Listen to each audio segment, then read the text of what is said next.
नमस्कार, मैं चंदन कुमार और आप देख रहे हैं अंग महाजनपद का सबसे पुराना और भरोसेमंद न्यूज प्लेटफॉर्म अंगवानी। आज हम इसाक चक में हैं और इसाक चक के लोगों का जो मुख्य मांग है, इसाक चक के लोग जो आजकल खासे परेशान बताए जा रहे हैं, नाराज बताए जा रहे हैं, वो इस बात को लेकर कि जो इतने सालों की मांग, वर्षों पुरानी मांग पूरी होने के बावजूद जो इनकी समस्या थी उस पर ध्यान नहीं दिया गया है। रेलवे का फ्लाईओवर तो बन रहा है, लेकिन जो इसाक चक में ये कह रहे थे कि कनेक्टिंग लिंक होता है जिससे कि लोग यहाँ के जो लोग हैं वो यहाँ से सीधे चढ़ जाते उस पुल पर, उससे आगे जाते या फिर वहाँ से उतर जाते। तो इस व्यवस्था के नहीं रहने के कारण यहाँ के लोग आजकल खासे नाराज है। तो यहाँ पे इन्होंने एक संघर्ष समिति भी बनाया हुआ है जिसके कि लोग हमारे साथ बैठे हुए भी, इनसे हम बात करेंगे। हम चूंकि इस मामले को, चूंकि लोगों का बहुत गुस्सा था, हम इनको एक क्रमवार ढंग से उठा रहे हैं। तो हमने आपको पहले बताया कि वहाँ पे कैसे निर्माण कार्य हो रहा है जिसको लेकर लोगों को आने जाने में दिक्कत हो रही है। वहाँ के जो रहवासी थे, वहाँ के जो स्थानीय लोग थे, उनको क्या दिक्कत है, उनकी क्या बात है, वो आपने सुनी। अब हम आपको इसको क्रम को आगे बढ़ाते हुए हम ये बताते हैं कि आखिर समस्या टेक्निकल की, ये तो चलिए लोगों की बात थी, आखिर पेपर पे क्या समस्या है वो हम भोलानाथ पुल संघर्ष समिति जो है कमेटी बनी हुई है, उनके संयोजक हैं प्रमोद कुमार सिंह जी। प्रमोद जी, क्या पेच कहाँ फंसा है इसमें? देखिए, पेच इसमें मन का है। अच्छा, किसके मन का? चाहत जो इस पुल का निर्माण करवा रहे हैं। कौन? तो सरकार। तो मुझे जैसे लगता है कि सरकार करवा रही है, बिहार सरकार करवा रही है। तो बिहार सरकार में भागलपुर का प्रतिनिधित्व कौन करते हैं? यहाँ के जनप्रतिनिधि। अगर वो हमारी समस्या को नजरअंदाज करेंगे तो हमारी बात तो सरकार तक पहुंचेगी नहीं। आप भी जानते हैं कि किसी भी प्रोजेक्ट को शुरू करने से पहले उसका ऑब्जेक्टिव तय होता है और वो ऑब्जेक्टिव सिलेक्शन बहुत इंपॉर्टेंट है। दोनों ओर पहुंच पथ नहीं देना यह इंगित करता है कि इस फ्लाईओवर का ऑब्जेक्टिव सिर्फ उत्तर और दक्षिण के लोगों को सुविधा पहुंचाना है। क्योंकि दोनों रेलवे लाइन के बीच की जो यह पूर्वी क्षेत्र, मतलब इसको ये कह सकते हैं ना कि देखिए, क्योंकि सरकार है उसको तो यहाँ से ऐसा तो नहीं कि उस इलाके से उनको कोई दुश्मनी होगी। यानी कि ये कहिए कि उनमें जो इस तरह का किसी अधिकारी ने इस चीज को नहीं सोचा, क्योंकि उन्होंने सिर्फ ये सोचा कि यहाँ पानी जम जाता है तो हम एक पुल बना देते हैं और पुल से लोग इधर से उधर हो जाएंगे। लेकिन उनको, मतलब सरकार को, पटना में बैठे लोगों को या यहाँ के जो प्रशासन के लोग हैं उनको ये नहीं बताया गया कि यहाँ पे इन लोगों की समस्या ये है। जी जी जी जी। तो इसको तो इसमें कहा, मैं वही कह रहा हूँ, अगर आप चूंकि संघर्ष समिति और आप लोग कहते हैं कि हम मिले भी हैं, ज्ञापन भी दिए, बताए भी हैं कि यहाँ पे कनेक्टिंग, तो उन्होंने क्या कहा, क्यों नहीं बन सकता है? देखिए, पीछे जब हम लोगों ने बातचीत शुरू की, जब हम लोगों को पता चला, उस समय पुल निर्माण निगम के डायरेक्टर से भी हम लोग मिलने गए, जहां इस पुल के बड़ी परियोजना अधिकारी जिनके घर छापा पड़ा था, श्री श्रीकांत शर्मा भी थे। अच्छा, ठीक है। तो उनसे जब बात होने लगी तो पुल निर्माण निगम के डायरेक्टर ने कहा कि भाई इन लोगों का मांग तो जेन्युइन है, इधर से दीजिए। तो उन्होंने कहा कि भाई इधर से दे दीजिएगा तो फिर पुल पर भीड़ हो जाएगा। अच्छा, तो मैं चौंक गया, भीड़ हो जाएगा, ये कोई जवाब है? तो पुल किस लिए बना है? सिर्फ महानुभाव के आने जाने के लिए? तो पुल पे कोई जाके खड़ा थोड़ी ना होगा। ट्रैफिक का अगर है तो उसका डिजाइन देखिए। तो कहने का बात है कि आपको एक उदाहरण याद होगा कि आज जगदीशपुर साइड जो है कुछ रोड वोड बन रहा था, लेकिन वहां हमारे जो सांसद हैं उनका मंतव्य नहीं लिया गया था, तो वह काम रुक गया। अच्छा, तो ये बताइए कि मैं तो आपके माध्यम से जानना चाहता हूं कि आप उन महानुभाव से क्वेश्चन कीजिए कि जब ये प्रोजेक्ट बना तो आपने अपना मंतव्य आपसे पूछा गया था या नहीं? तो क्या आपने इसाक चक या इस पूर्वी क्षेत्र की मांग को रखा था उसमें? और अगर नहीं रखा था तो मैं तो उन्हीं की साजिश मानूंगा।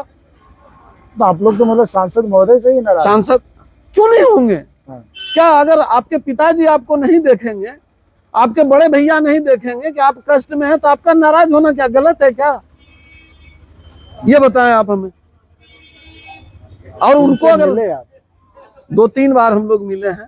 क्या बोले वो? बस लिपा पोती। पहली बार तो उन्होंने कहा कि भाई इधर कैसे देंगे, मकान टूटेगा या टूटेगा। तो मैंने उनसे यही बोला, भैया एक बात बताइए कि फ्लाईओवर जो बन रहा है तो क्या उसमें एक भी मकान नहीं टूट रहा है? बोले हाँ।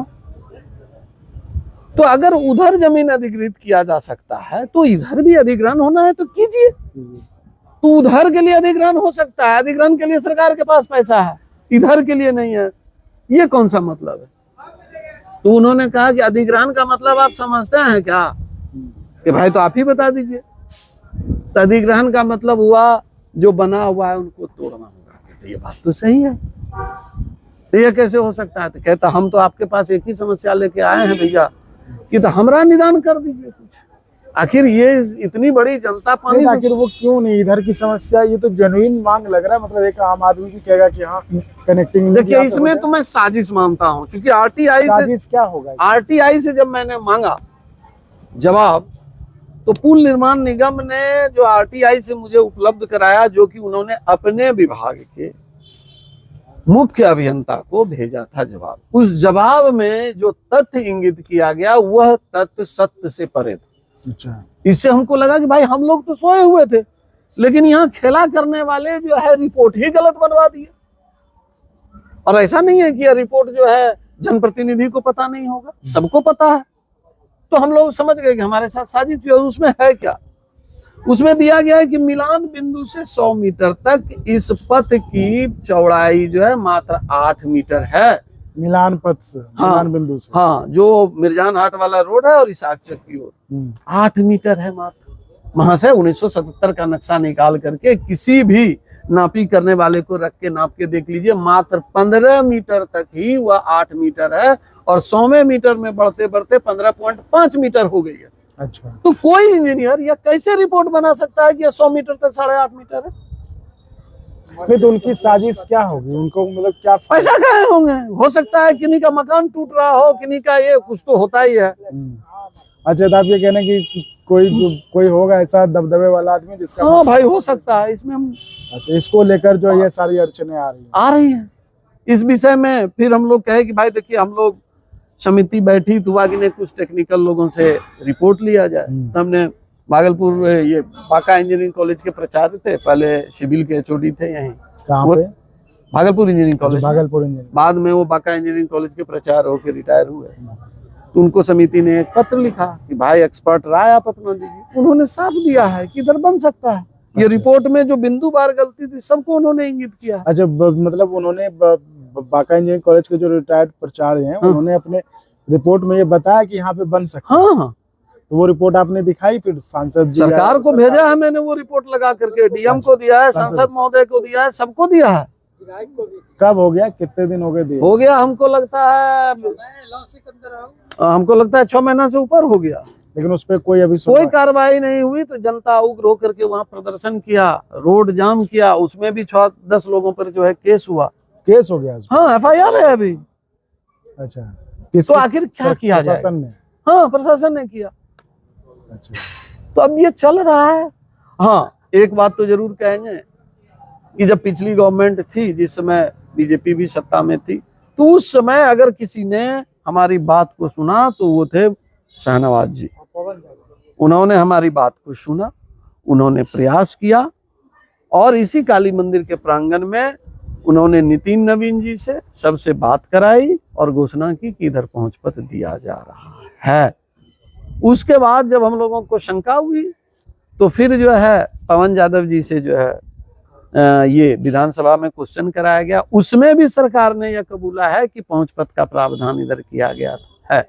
अच्छा, लेकिन चूंकि यह रोड लंबवत मिलता है और पुल का जो आर्क होता है वह नजदीक है, इसलिए यह नहीं दे सकते हैं। तो भैया अगर आपका मन पॉजिटिव रहेगा तो उसका डिजाइन चेंज हो सकता है। हाँ, तो फिर वो इंजीनियरिंग कॉलेज के जो प्राचार्य उन्होंने कैसे अपने रिपोर्ट में कैसे अपने लिखा? एक ने नहीं, हम लोगों ने 7 इंजीनियर से रिपोर्ट मांगा है। अच्छा, 7 ने यही बात कही है। तो नहीं कहता, एक देसला कहावत है कि पढ़े के मन ने तो आंख में गड़ल फुट्टी, दे के मन ने तो तरक्की करवा। तो मतलब आप लोग को ये कहना कि लगे कोई न कोई ऐसा ताकत है पीछे से जो कि यहाँ पे नहीं होने दे रहे हैं। अब वो ताकत कौन है, आपको पता हो तो आप बताइए कमेंट्स में। हमें भी इंतजार रहेगा ये जानने का कि वो ताकत कौन है जो कि यहाँ पे इतनी बड़ी आबादी को एक सुविधा मिलने से वंचित किए जा रही है। धन्यवाद। और अगर आपको अच्छा लगा तो एक बार और आपको मैं कहना चाहूँगा कि आप इसको प्लीज सब्सक्राइब और शेयर करते रहें ताकि हमारा भी मनोबल और सपोर्ट बना रहे।